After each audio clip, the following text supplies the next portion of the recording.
of you are the healers in your communities. So we want to welcome you to this call and let you know that it is being recorded. You should be, for those of you who are seeing this on Zoom or on Facebook Live, again, we welcome you, and uh, we're going to have a good time learning and growing, and as we um, strive to train healers in every home through the Holistic Training Institute. And so, as you strive to be more healthy, wealthy, and wise for all the rest of your lives, okay? And we, again, training healers in every home, in every family, in every community means that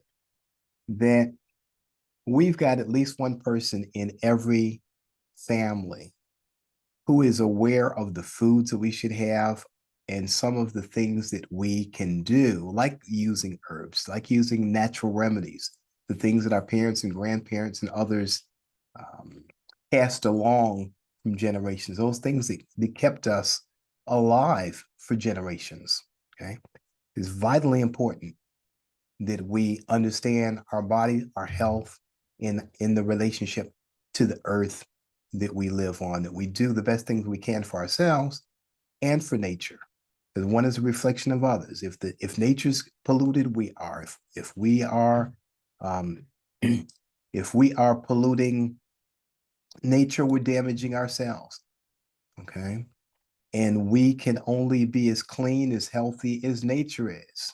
So we're going to look out for the environment. We're going to look out for our personal health and know that's affecting all life forms as well. So it's a broader concept as well. It's not a new concept.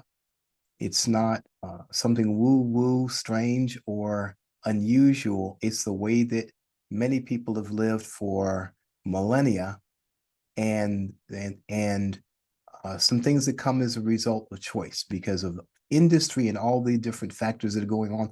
The air, the food, the water, everything is, it's not the same quality as it was originally. And so, not that we're going to get all the way there with civilization and society and the buildings and cities and urban areas as they are. However, we can choose to make different decisions so we don't make it worse for future generations or untenable, unlivable for future generations. Okay, today, so I'm going to talk about some of first of all, some of the basic concepts of herbalism. And for those of you who don't know, the Holistic Training Institute is a state licensed school. I'm director of Holistic Training Institute, and we teach not only herbalism about herbs, we teach about natural health methods and those types of things that would fall under what we would call naturopathy, taking the natural path. And that is for those people who again want to impact their families and be empowered, family and loved ones. That's for people who would be in the community. You've got coaches and counselors, people doing all types of work in the community to help people in their well-being. Some people are doing it, some people are working with homeopathy. Other people are working with healing foods, juicing.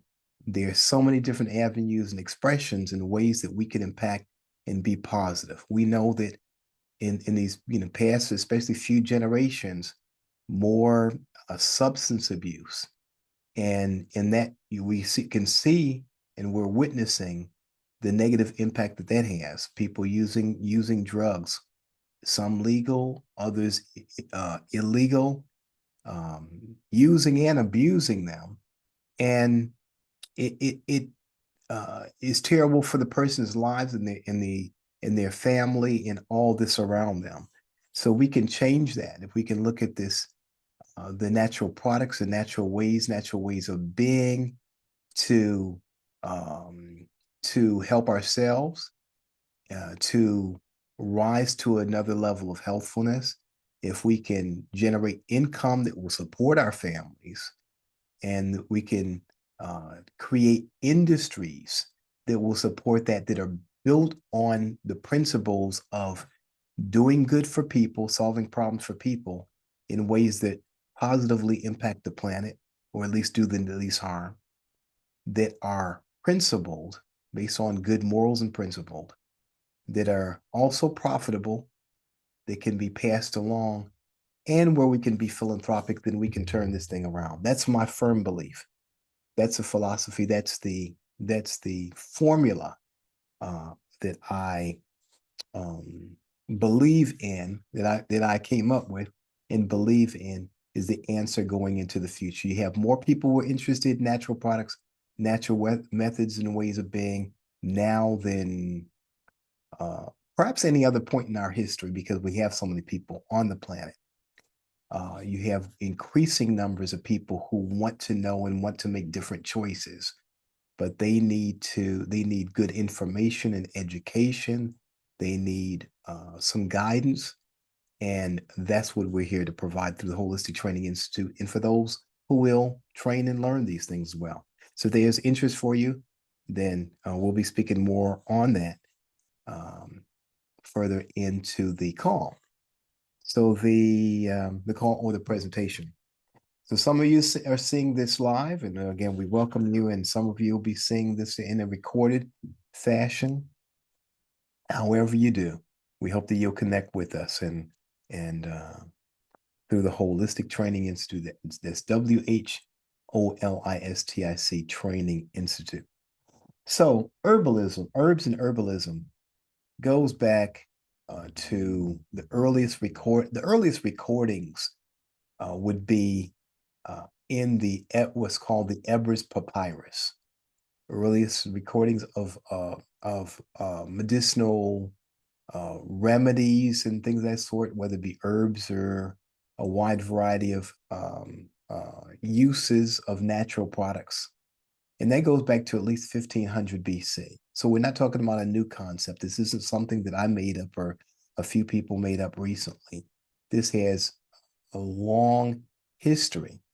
And in that, um, many of the herbs, many of the solutions or the remedies that were used back then are still applicable today, and from millennia, definitely thousands of years of safe usage, is shown us and demonstrated that this is a good way to go, a positive way to go. In fact, many of the drugs, many of the uh, current pharmaceuticals and preparations that we have today draw back from ancient science and the ancient discoveries, and some are being rediscovered.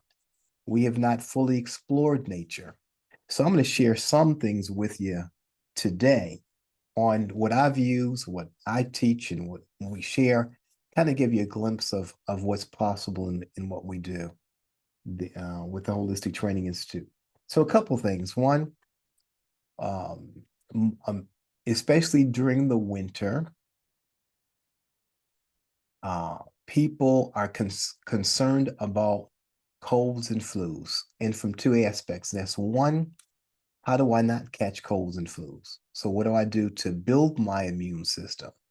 What do I do to become more resistant so that I don't get sick? And then the second part is, what do I do when I get sick? Okay.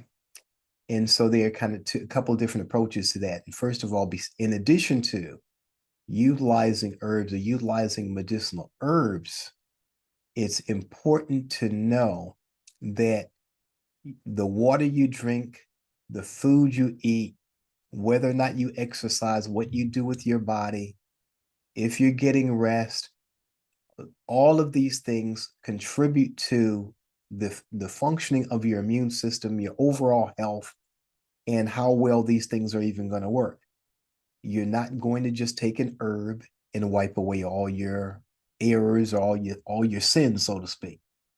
It's a combination. It's more of a program or protocol than it is a single product. You may have heard me say that before, or you will hear that in some of the my recordings if you follow me on YouTube or something. So um, so the one thing is, how do we keep from staying? I mean, how do we keep from getting sick? What do we do to bolster our immune system? Now, that's a variety of foods.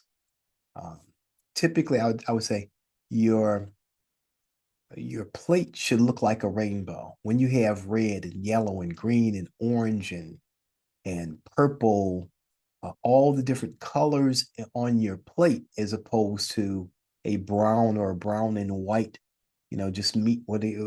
Some people would say meat and potatoes. When you have a good variety in terms of salads, in terms of the your fruits and your vegetables and such, then you're pretty much going to be getting a good complement of the antioxidants and nutrients that you need. So the idea is, and for those people to make a note, eat like a rainbow. Have a rainbow on your plate, so to speak, so you get a good variety. Variety in your diet is vitally important. And then, what things to avoid? Typically, people avoid and are sensitive to or have a uh, negative reaction, I'll say, to white flour, dairy products, white sugar, and foods that contain those things and that are processed, heavily processed or refined carbohydrates is one of the biggest problems we have in addition to the fast foods. Okay. There's not much nutrients in those. And the cold and flu season can be attributed to what we eat over the holidays, what we eat at certain times that builds up mucus, it builds up congestion that causes inflammation in the body. So we're avoiding some of the negative things or problematic things. And if you're doing a fast, a cleanse or something, perfect. Do that. Eliminate as much of the negative things as you can. Wean yourself off if you need to. If your body's in crisis mode or you're healing from something, then you want to wean off as quickly as you can. You want to get rid of those things as quickly as you can to recover the best that you can. Now, and then you're going to have more of your, I'll say juices would be a good complement to what you do as well. Now, and some people do fruit blends, but juices, your orange juice, your citrus juices, your things that are high in vitamin C are very helpful. Foods that are high in vitamin D are also beneficial, especially when we're not getting the sun, especially during the winter months. Vitamin A and vitamin E are essential for the immune system as well. Okay. Now, and then on top of that, you can utilize herbs. Now, most people are using herbs anyway. You have them in your kitchen cabinet. Your cayenne is a very good um, herb for the circulation. It heats up the food, but also heats up the body as well. It's a mucus buster. It's good for your liver, good for keeping things moving and circulating. What I like to do, um, and practically every day, I'm having an herbal tea. I'm having a medicinal type tea. And for example, today I've got my lemon tea. Now, some people have heard of the lemonade diet, where you use clean water, pure water, lemons, cayenne, maple syrup. You can use that tea and drink that tea regularly anyway because it's the lemon is good. It's astringent and it'll help to pull mucus and get excess mucus. We need mucus anyway, but it helps to get excess mucus out of the body, and it helps to provide vitamin C to us as well. And if when you add the cayenne in there, it is along with that maple syrup, it's good for the liver, good for cleansing. It gives the body a break from the whatever the pops and the uh, processed foods and drinks and things that you normally would have. It's warm, it's soothing, it's cleansing, it's refreshing. After having good clean water, a good amount a cup or two of good, clean, pure water. And some people do spring water. Other people will do, they have a great filtration process that will remove the impurities.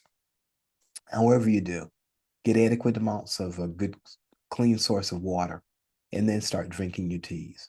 A lemon tea is one good choice. And then peppermint is another, good for the digestive system. If your digestive system is functioning well, it benefits your immune system. The digestive system and the immune system go hand in hand. A lot of our immune tissue, a lot of our lymph tissue is right in alignment with our digestive system. Okay. You might have heard death begins in the colon, or death begins in the digestive system, or you are what you eat. Yes, the foods you eat. It's that, and it's how long it stays there. If it's stagnant, it's going to have a negative impact on you. If it moves through easily, then it's not going to impact you nearly as much as if it was stagnant. There's all kinds of things that'll go on in there. I'll do another section another time on the digestive system and on what we can do to help to heal and repair the digestive system as well. Okay. And then so you got your cayenne, and the cayenne is also versatile as well. I want to put some emphasis on that, because you can put it in your socks and keep your feet warm, or put in your gloves and keep your hands warm as well when it's really cold outside. So you can use it internally, you can use it externally for improving circulation and for stimulating. And it goes well with practically any other herb. It will supercharge or super boost other herbs as well. It improves our ability to absorb the other herbs that we may take. Now, the other things that you'll want to have, and something that's good for the digestive system as well, is ginger. You can have fresh ginger. Now, the powdered and some other things will work fairly well as well, but I say get some fresh ginger.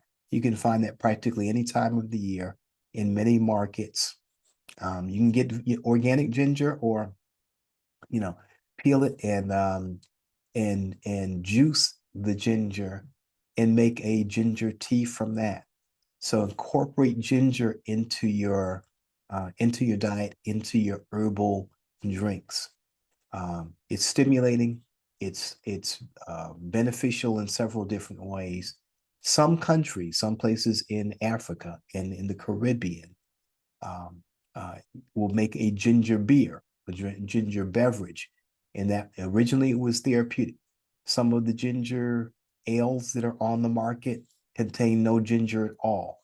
They're reminiscent, or they'll call it ginger ale or something, but they'll have very little or any ginger in there, when traditionally it was a medicinal drink. And then let's see. So I'm going to go to some of the products that you will use in times of need. If you do get a cold or flu, on the onset of that, echinacea is a good herb. Golden seal is an excellent herb to have too. And one of my favorite products, one of my favorite products, one of my favorite herbs is oregano. Now, some people say oil of oregano, and there are different types, there are different qualities, there are different sources.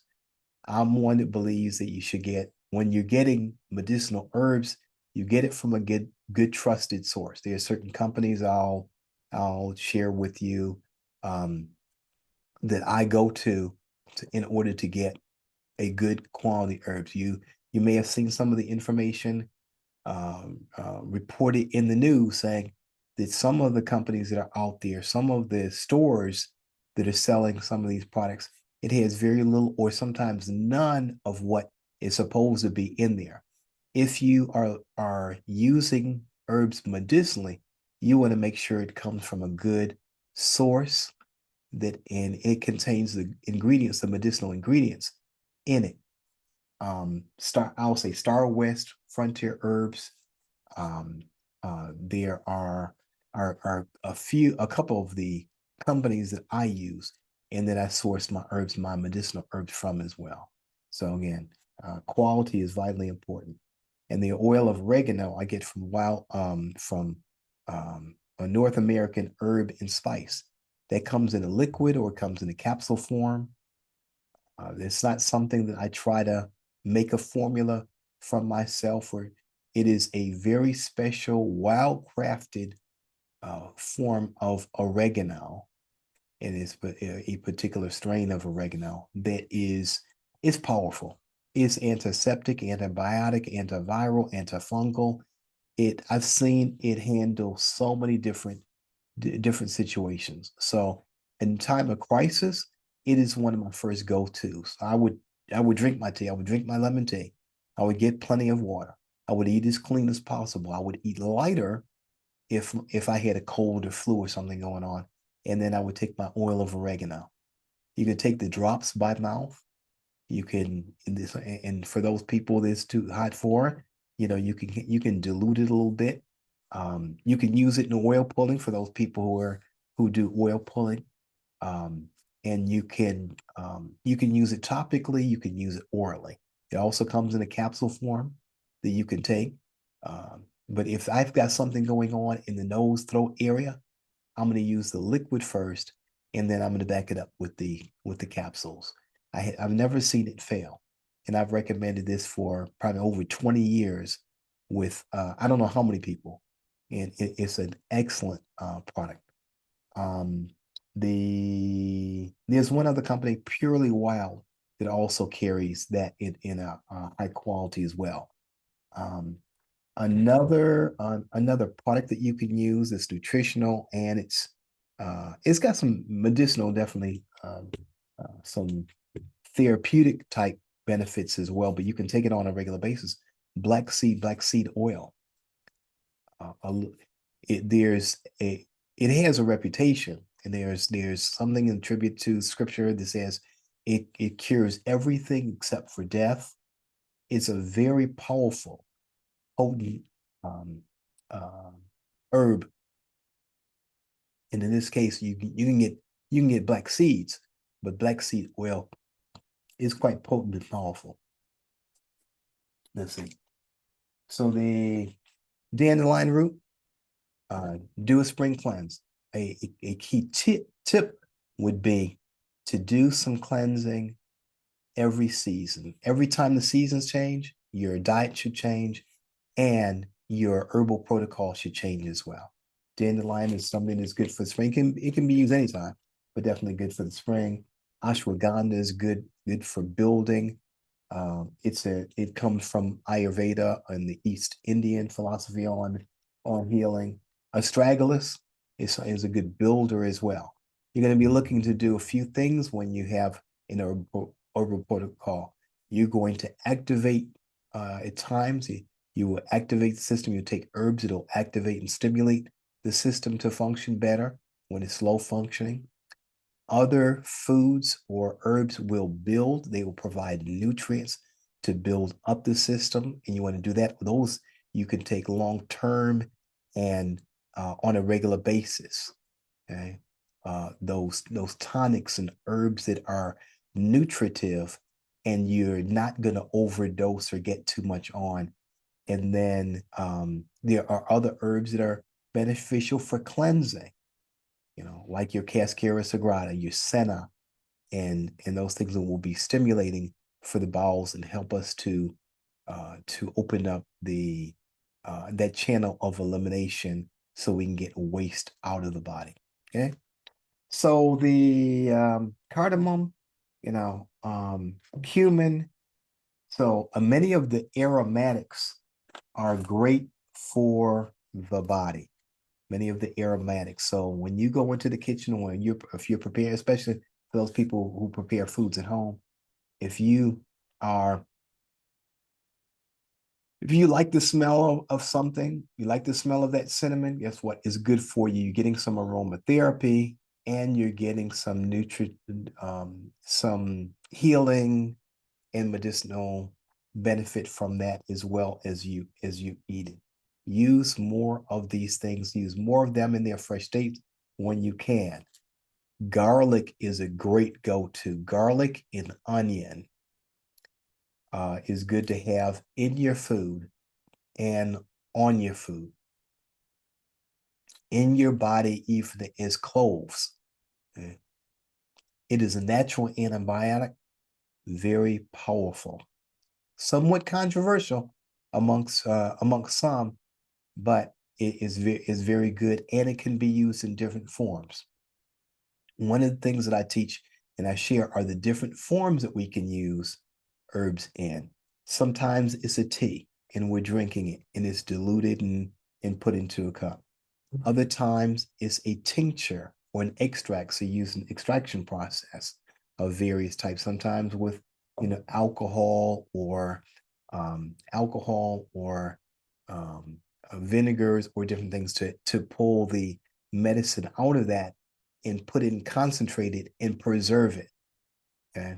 And because sometimes we need something, we need a real good boost or something. We can't just drink 16 cups of tea in capsule form especially for those herbs it has a bite, or it's you know the taste is hard to swallow, so to speak.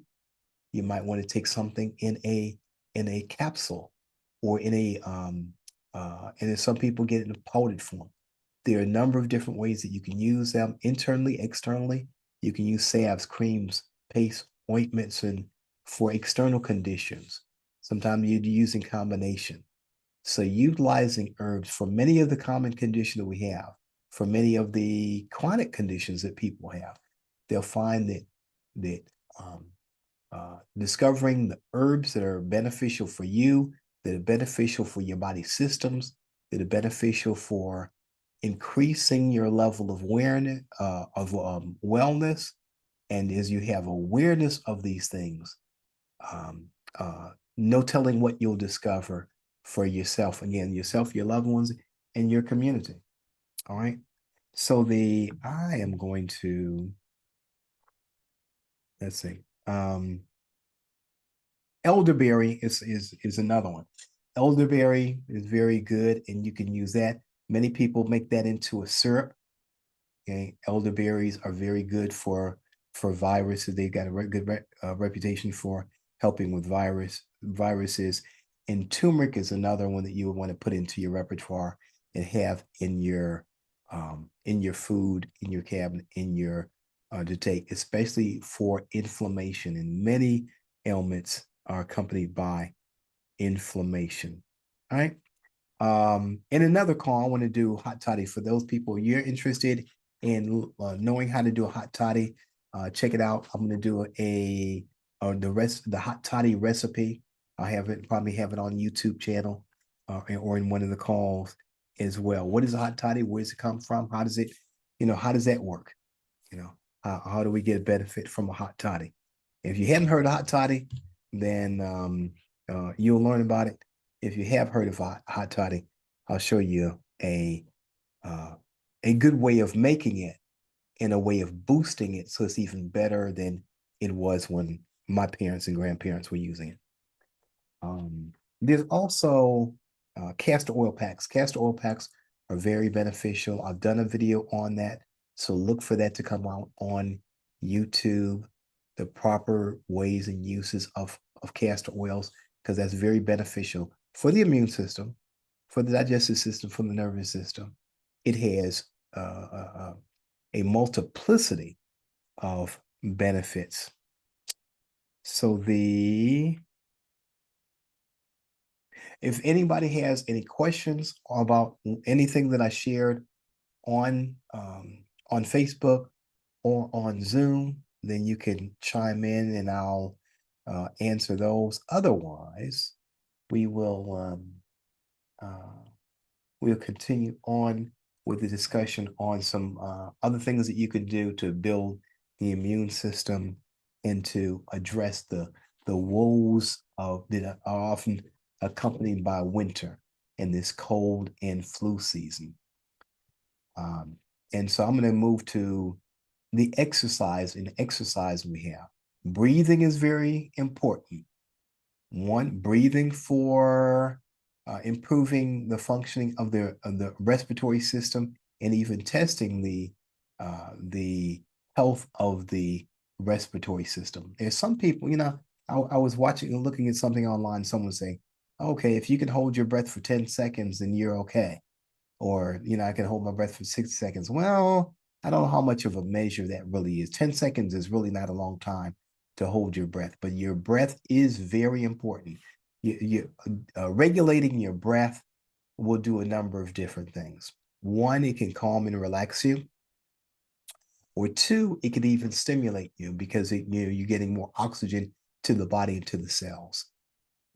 If you want to if you want to relax yourself, if you want to kind of, bring your your your emotions down, if you're really hyped up, if you're really upset, if you're frustrated, something, they used to say count to 10. I'm going to give you a 15 count. And that is, you breathe in slowly to a count of 5. You hold the breath to a count of 5, and then you exhale to a count of 5. So, for example, you'd breathe in 2, 3, 4, and 5. Hold 2, 3, 4, and 5. And exhale 2, 3, 4, and 5. Now, you're doing that as you regulate your breath. It is beneficial for those people who may have high blood pressure to bring that down, especially if it's a result of stress, pent up stress. Stress builds up. Many times our blood pressure follows. Sometimes when we go to the doctor, the hospital, we're in traffic, different things will activate us. Regulating your breathing will make a world of difference. And anyone who does yoga, does meditation, does a number of these different or even exercises. And when I'm lifting weights or running, regulating the breath is vitally important. Get control of your breath. Don't let it control you. You find that you're huffing and puffing, upset, regulate that breath. You want to get to sleep at night, regulate and pay attention to your breath. It helps you to focus on your breath so you get whatever went on during the day, those things will leave you. The stress will decrease. You need your rest. That's vitally important for your immune system as well. And then exercise. Finding exercises that that increase your circulation, that increases your respiration. You should exercise to the point where your breathing changes. When I'm running, I can't run. I'm not running 3 miles, 6 miles, 10 miles, 15, 20 miles or so and breathing the same way that I do right now. So your breathing is going to change as well. And as your breathing increases, as our lung capacity expands and we're breathing in and out, that's a good test of your lung capacity. Can you run without coughing and choking? Can you sustain initially perhaps 10 minutes of a vigorous exercise, an aerobic exercise, and improve from that to 20, 30 minutes, even up to 60 minutes or so? Vitally important. That's a test of your cardiovascular health, your heart health, and your respiratory health. And your heart pumps blood, but your movement pumps and moves your lymphatic system. And your lymphatic system is that system in the body that defends you. Your Army, Navy, Marine, Air Force, Special Forces in the body. That's your lymphatic system, your immune system. And if that's not moving, if that's stagnant, then no wonder we get lumps and bumps and cysts and tumors, all these different types of things. But if it's functioning, if it's moving, if it's fluid, we're going to be much more healthy as a result. So the idea is to avoid illness as much as possible. But when we do have it, how do we make changes so we rise to another level of health and well-being? Okay, so we talked about food, we talked about herbs and some herbs that you can incorporate. You have an herbal medicine chest. Have some herbs that are targeted towards your activating your body, cleansing, building. Have some products that you can use every day, herbs that you can use every day as teas instead of so much of the coffee and the pop and those things. So increase your water. Pure water is essential. Most of the earth, this surface of the earth is covered with water. It's not covered with Kool-Aid or whatever, or juice or or anything like that. So water is vitally important. And then we start adding on some of those other things. We got to flush the kidneys, got to flush the body, got to have to hydrate the body properly. We have to drink water that does not contain chlorine, fluorine, fluoride, lead, mercury, all types of things that would otherwise undermine our health, cause us to have cancer and other ailments or builds up in the system. Now, let's see and then of course exercise. Get some exercise. That's a part of the protocol. Would always include having exercises that you do on a regular basis. That keeps you young and limber. And when you are having difficulty with that, then you work on things like stretching. You're stretching your mobility, your fluidity as we mature. Some people will say age. I say I'm maturing. Okay, I don't know about aging. I think I feel pretty darn good, but I know that everybody does. So what do we do so that um, we're still functioning well, no matter whether we're 50, 60, or beyond? Okay. Some people start exercising when they're in their 50s or 40s or 50s, especially if they've had a really um, a life where they've done a lot of sitting and where they, perhaps they've been on the couch too much. Um, so you want to manage your weight, your blood pressure, your blood sugar, uh, your take responsibility for your health and well-being. Then you got to take some actions. You got to do some things and get with other people who are doing similar things who are going to support you in healthier habits to contribute to your well-being and potentially your longevity. All right. So if there are no questions in the chat or in the room or online, then I'm also I want to share something with you. More recently, I discovered um, some tapes as I was going through some things in my house.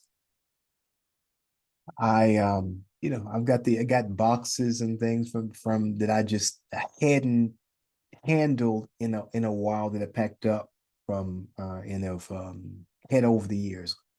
A bit of my background is in communications, radio, television, film, or yeah, in college and broadcasting, those types of things.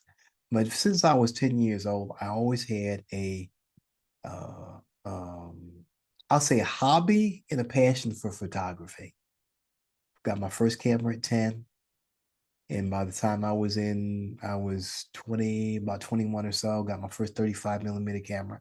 And so I've been taking pictures and then subsequently I was doing into got video cameras and I've had three or four, five or so of those. And all of us have them when we have our phones, but I would like to, or I like to record um, the speakers, events, and various things that we did through my holistic health center over the years. And I'll tell you, I was honored to bring in to host a number of people in the in the holistic health community, and to go to conferences as well. People, some of you may know about Queen Afua, who's written about 7 books and has done a lot of work in this space. Dr. Laila Africa, who wrote African Holistic Health and some other books. and Dr. Sebi and Dr. Cass Ingram. So I discovered some of these tapes that got recorded and have not been transferred or digitized. And here's one from Queen Afua from 1996, from 1996, 98, 99, and there are several others. I think I've got at least dozens. I may have 100 or so tapes.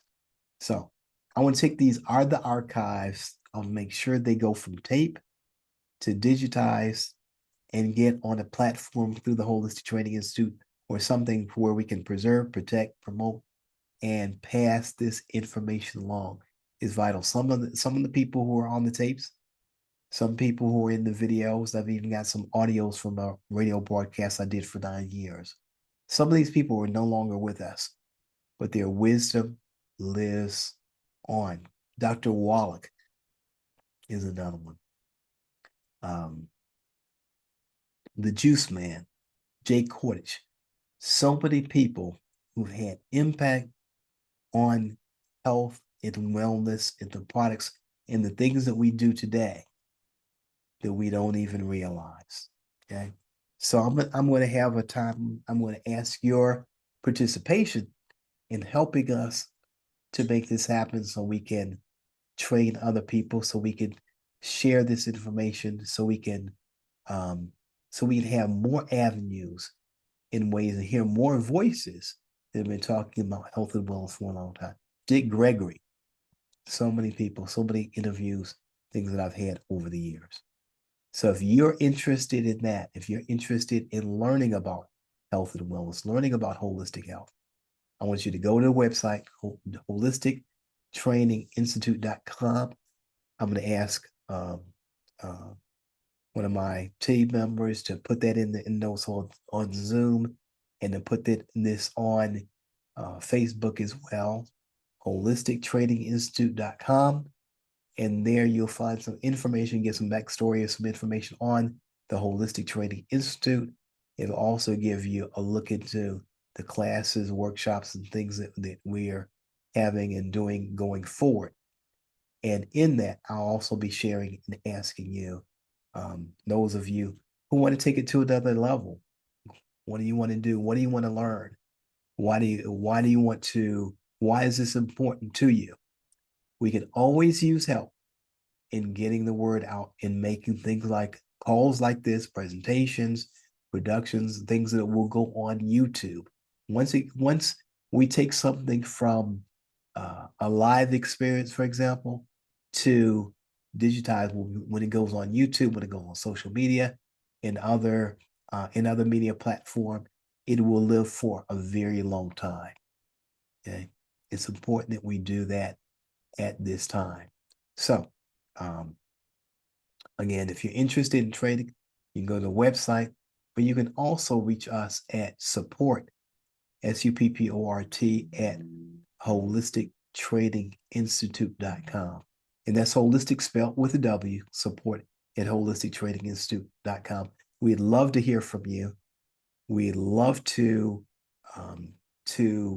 help.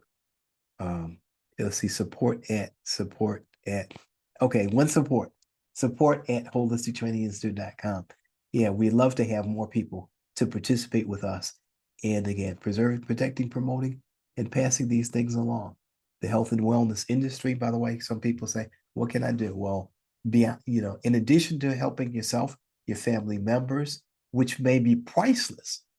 I initially got involved in this work because I wanted to help my family members. I had no aspirations, no idea. I didn't even know it was possible to help the tens of thousands of people, over 60,000 people that we helped through my clinic over more than 30 years. I had not even conceived of that when I first started. I just wanted to do something that would be a benefit to those that were close to me and that I loved. And then it grew into something larger than that. Then it grew into the passion that became the center that is enabled me to travel around the country in different parts of the world that enabled me to see um, Nobel peace Nobel Prize laureates and so many around the world. The health and wellness in the quest for better health and longevity is lifelong. It exists throughout our lives. So whether someone's very young or for the very old or for the aging and maturing, it's important. It'll never be out of style, out of fashion. It's not a fad. It's a trend and it's trending upwards. So um no, practically no matter what you do, what you want to do, you want to share, you want to coach, you want to teach, you want to develop products, distribute products, um, you want to influence others. There is a space for that. People are looking for that. The natural products industry alone, out of this multi-billion-dollar industry, the natural products section is a $300 billion industry, and it's moving to 400 billion in a relatively short period of time. It's trending up tremendously, which means that any ailment, any condition, any infirmity, uh, anything that you could think of that impacts people, even impacts our pets, is in high demand. People are looking for solutions, and when given a choice, and when people have a viable solution for that which ails them, uh, they're choosing they're choosing the more moral, the more principled solution as well. Okay. So again, if that has interest for you, if you want to work with us, if you want to learn with us, then reach out to us. I encourage you to do that immediately, because at some point I won't be doing this anymore. At some point, I will retire, or I'll pass along and become an ancestor like everyone else does eventually. But the whether or not you get this information, it impacts your community, is up to you. We already said it is well up to you and within your hands. Okay. So so I'm asking for you to, one,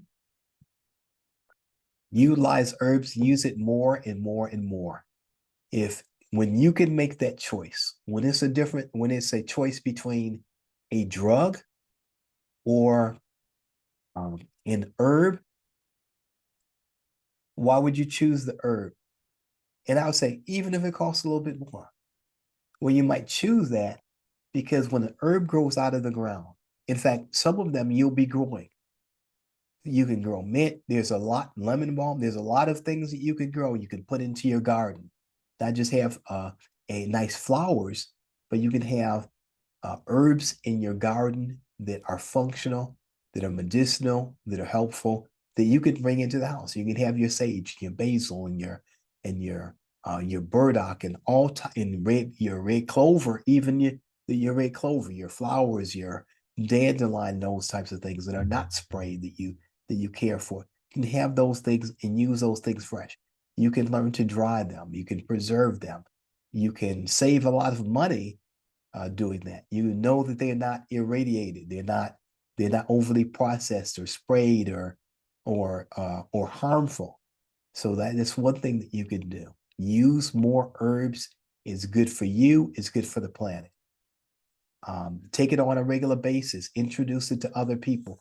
Share it with other people. Use the herbs in your food. Use fresh herbs. Use dried herbs. Um, uh, Utilize it more for children. And when we used to think that the government was going to take care of us. They were going to make sure that uh, these companies and people didn't do things that were harmful. Well, look at the glyphosate or the glyphosate. Okay, look at you have a product out there. I don't know if I want to mention them, but they spray it on weeds, and it's poisonous, cancer causing. So here it is, people, and they're still using it, still being so. We used to think that baby powder was okay. It's not. So the talcum powder they found is cancer causing as well. Many of the products that we thought were okay, that were good and were on the market, were no good for us any more so than cigarettes and tobacco. The tobacco use was good. They promoted, say, oh yeah, it's good. You can smoke it. Oh, doctors recommend and prefer these things. Then we find out that we were just sold a bill of goods, and that contributes to our demise. Okay. So we're responsible for the air, food, and water. We're responsible for the environment. So every choice that we make that is more in alignment with what would benefit people or is and not cause more problems than what it solves, and is good for the planet, and it will help us prosper, will address many of the ailments we have. People are not getting addicted to herbs. People are not dying from herbs. So the stats on anything remotely close to that are very low. People are getting better because they're making different choices. All right.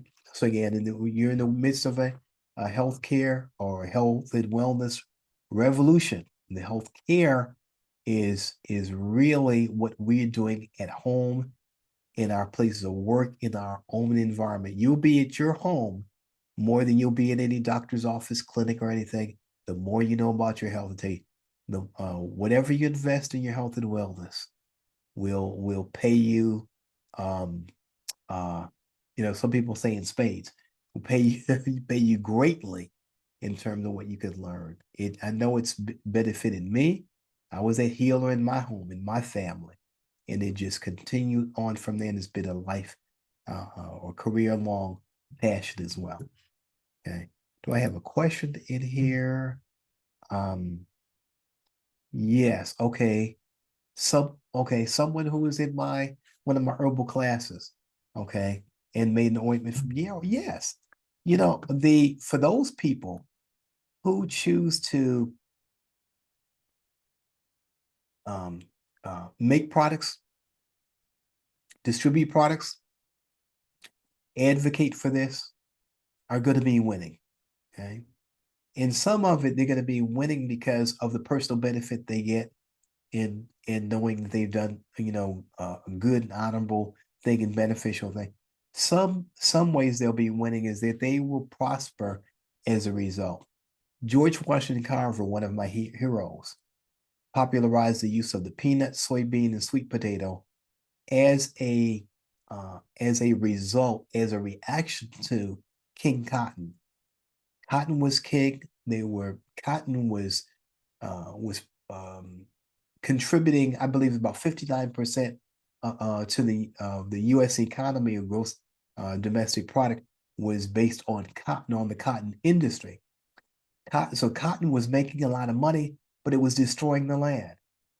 And he said, we need to grow less cotton, grow peanut, soybean, and sweet potato. And people say, why should we do that? We're making all this money from the white stuff, from the cotton. And he said, if you grow these things, it'll rejuvenate the soil. You won't destroy the soil. So you're growing something, destroying the soil, destroying the land, impacting the planet negatively, and you can do something that's positive. They say, well, we can't make money doing that. That's why he came up with 300 uses for the peanut, soybean, and sweet potato, is because when you find a practical use, when you create a product from something that comes from nature, then that that can becomes a cash crop. It's great for everybody. So he was working with Henry Ford and making all types of products out of soybeans, and you're making salves and creams and ointments, all types of things, all manner of things. That's what we're returning to. That's what we need to return to.